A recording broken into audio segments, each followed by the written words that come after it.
लोग चौकियां भी भरते हैं लेकिन तब भी उनके काम क्यों नहीं बनते हैं, ये गुरु प्यारी साध संगतों का प्रश्न है। तो उसका उत्तर समझेंगे। हम चौकी भरने जाते हैं तो चौकी जहाँ अवतारों की होती है, जहाँ भगवान की होती है, जहाँ संतों की होती है जो काल माया से परे हैं। सत्संग सुनने आते हैं और सत्य तीन चीजें होती हैं, एक तो संत, दूसरे काल माया से परे जो पांच देव उपासना अवतार, और तीसरा परमात्मा निर्गुण निराकार सगुण साकार हो। तो उसके नाम से हम जैसे चौकी भरने जाते हैं, जब कलयुग में कीर्तन प्रधान।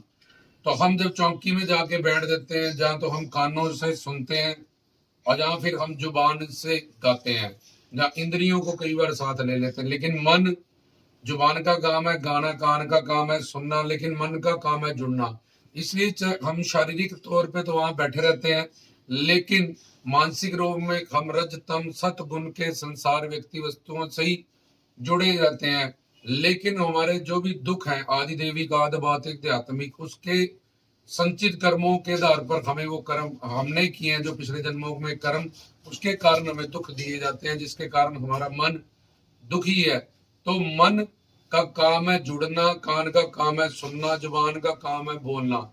तो कान ने तो अपना काम किया, जब जुबान ने तो अपना काम किया, जब इंद्रियों ने ताड़ी बजाने लगे अपना काम किया, लेकिन मेन जो मन जिसमें पाप बड़ा है, जिसके लिए हम सत्संग में गए हैं, मन ने जाना है, मन ने बैठना है, मन ने जुड़ना है, मन को फल मिलना है, तो वो एब्सेंट रहता है। जैसे हम संसार में है, घर परिवार रिश्तेदार में है, तो रज तम सत व्यक्ति वस्तुओं के ही हम ध्यान में मन का जुड़ाव है। तो हम खुद भी काल माया के अधीन है, वो भी काल माया के अधीन है। लेकिन अवतार, संत, गुरुजन, ये पवित्र चीजें, अलौकिक चीजें काल माया से परे हैं, पाप को नष्ट करने वाली हैं। तो इनसे मन का जुड़ाव करने जाते हैं। जैसे गंदे कपड़े को हम साबुन से धोते हैं तो धीरे धीरे वो साफ होता है। एक शीशा जिसपे मिट्टी चढ़ी, धीरे धीरे उसको साफ करते तो अपनी शक्ल दिखाई देनी शुरू होती है।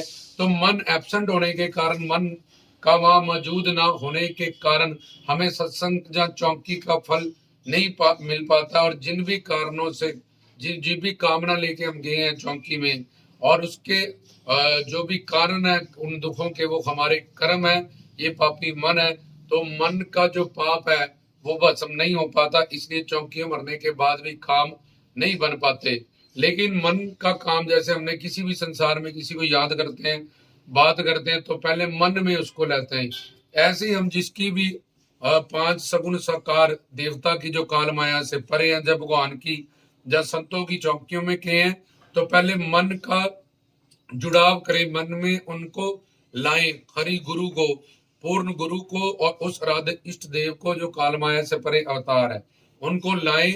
और अब सोने के साथ सुहागा करने के लिए कि ये इंद्रियां हमें इधर उधर ना भड़काएं कि आज शोर हो रहा है, कौन आ रहा है, क्या कर रहा है। तो मन का काम था जुड़ना, अब मन में वो पर्सनालिटी आ गई। अब हम जुबान से गाएं, कानों से सुने, हाथों से ताड़ियां बजाएं, जब आरती करें, तो इंद्रियां हमें इधर उधर भड़काती हैं। इसलिए पहले मन का जुड़ाव करके फिर इंद्रियों का भी जुड़ाव साथ में कर दें, ताकि चौकी सुनने का पूरा फल हमें। और तीन तरह का फिर कीर्तन होता है, पिप्यासा भाव, वहां जो ज्ञान प्रचार हो रहा है, पूर्ण सतगुरु हमें बता रहे हैं। तो पिप्यासा भाव में जो भी वहां तत्व ज्ञान का सतगुरु, जब पूर्ण सतगुरु हमें ज्ञान देते हैं, उसको प्राप्त करना, बैठ के सुनना। और नारद भाव में साथ में साजबाज बजा के नाम गुण रूप लीला धाम संत, इसकी चौकी लगाते हैं हम। और तीसरे में फिर नृत्य साथ में जुड़ जाता है, हरिगुरु भगवान के लिए, अपने राधे इष्ट देव के लिए, अवतारों के लिए हम नाचते हैं। तो कलयुग में कीर्तन प्रधान है। तो इस तरह से पहले जाएं, मन का जुड़ाव करें, उस पर्सनालिटी को, हरिगुरु को अपने अंतःकरण में लाएं, और उसके बाद इंद्रियों को भी जोड़ दें, कानों से सुने, जुबान से बोलें, हाथों से ताड़ियां बजाएं। चाहे पिप्यासा भाव कीर्तन है, चाहे नारद भाव कीर्तन है, उन तीनों में मेन जो बात है वो मन का जुड़ाव है। तो सत्संग का मतलब है संग का के जुड़ना। तो ये मन से जब हम वहां मौजूद होंगे, और रज तम सत त्रिगुणात्मक संसार के व्यक्ति वस्तुओं से हमारी मन बुद्धि, जहाँ पे हमने चप्पलें उतार दी हैं, वहीं बाहर रख के हम उस पर्सनैलिटी, उस अवतार गुरुजनों के लिए, जिसकी चौकी में, उसके नाम गुण रूप लीला धाम की सिर्फ सलाह में, चौकियों में हम बैठे, गुणगान में हम बैठे, तो मन का उस पर्सनालिटी को मन में लाएं, वो पवित्र है। और फिर उसके बाद इंद्रियों को भी जोड़ दें ताकि इंद्रियां हमें इधर उधर ना घुमाए, ना कि अकेला कर्म इंद्रियों और ज्ञान इंद्रियों की अगर भक्ति करेंगे या इनसे करेंगे तो कोई फल हमें नहीं मिला। इसलिए मन की भक्ति मेन होती है। तो मन की भक्ति पहले मन से जुड़ाव करें, अपने आराध्य इष्ट देव गुरुदेव का वो पूर्ण होने चाहिए, और उसके बाद जुबान से महिमा गाएं, कानों से सुने, फिर पिप्यासा भाव, नारद भाव, हनुमत भाव, जैसा भी भाव है उसके अनुसार कलयुग में कीर्तन प्रधान है। कीर्तन से चौंकी के माध्यम से अपने पाप नष्ट करें और धर्म अर्थ काम मोक्ष जो भी पुरुषार्थ है हमारा, मेहनत जिस काम में भी कर रहे हैं उसको सफल करें। जगदानंद, ब्रह्मानंद, प्रेमानंद, आत्मानंद जो भी हम लेने गए हैं वही दातें हमें फिर प्राप्त होंगी। बहुत सांचे दरबार की जय।